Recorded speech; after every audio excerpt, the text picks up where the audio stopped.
अब पॉसिबल है। नमस्कार।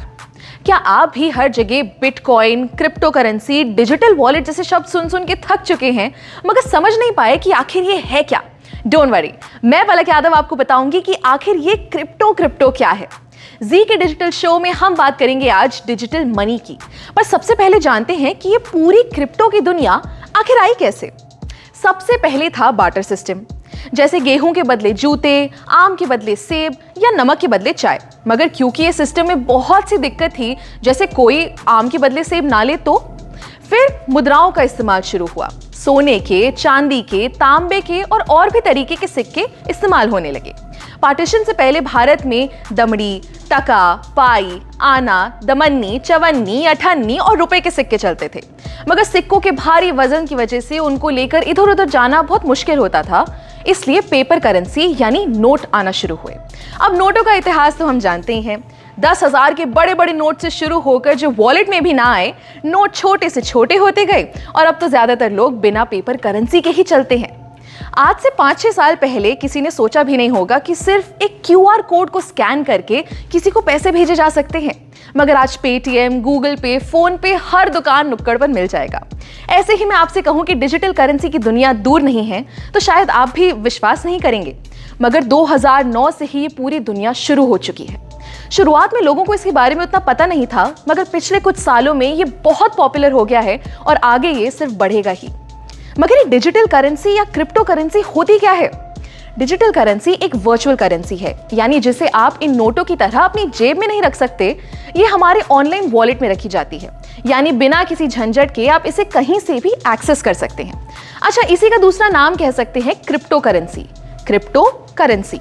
अब करेंसी का मतलब तो हम समझते हैं पैसा, मगर ये क्रिप्टो किस भला का नाम है? क्रिप्टो मतलब छुपा हुआ या जो सीक्रेट हो, यानी कि आप क्रिप्टो करेंसी से अपने पैसे की जो भी ट्रांजैक्शन करेंगे या लेन देन करेंगे वो सब छुपा हुआ होगा और सिक्योर होगा। ये क्रिप्टो करेंसी का चलन 2009 में शुरू हुआ, जब सबसे पहली बार सातोशी नाकामोटो नाम के एक आदमी ने वर्चुअल करेंसी बनाई। अब इसका नाम हम सब ने कहीं ना कहीं सुना ही है। जी हाँ, बिटकॉइन।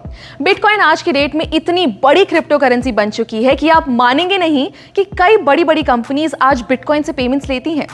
एक मजे की बात बताऊं, अगर आपने 2009 में एक बिटकॉइन खरीदा होता तो आज आपके पास बिना कुछ किए बैठे बिठाए करीब 16 लाख रुपए होते। मगर आज इथेरियम, डॉजकॉइन, टेथर जैसी 19,000 क्रिप्टो करेंसीज बन चुकी हैं। इन करेंसीज को हम खरीद सकते हैं, बेच सकते हैं और चाहे तो इनमें इन्वेस्ट भी कर सकते हैं। अब ये तो हम समझ गए कि क्रिप्टो करेंसी एक तरीके के ऐसे पैसे हैं जिन्हें हम छू नहीं सकते, मगर अगर हम इनसे खरीदेंगे या बेचेंगे तो इसे कोई कंट्रोल कर रहा होगा क्या? जी नहीं, यही खास बात है क्रिप्टो करेंसी की। इसे कोई थर्ड पार्टी जैसे कोई बैंक या कोई सरकार कंट्रोल नहीं करती, यानी कि ये डिसेंट्रलाइज्ड होता है। पूरे ट्रेडिशनल बैंकिंग सिस्टम को तोड़ते हुए क्रिप्टो की ट्रांजैक्शन सीधे एक वॉलेट से दूसरे वॉलेट में होती है। क्रिप्टो करेंसी को पहले उतनी मान्यता नहीं मिली थी। भारत जैसे कई देशों में इसका इस्तेमाल बैन था, मगर धीरे धीरे बहुत से देशों में ये लीगल हो चुका है। मार्च 2020 में भी इंडिया ने क्रिप्टो करेंसी से बैन हटा दिया। यहां तक कि हमारी फाइनेंस मिनिस्टर निर्मला सीतारमण ने 2022 के बजट में डिजिटल रुपी लॉन्च करने की बात की है। जी हां, भारत की पहली डिजिटल करेंसी।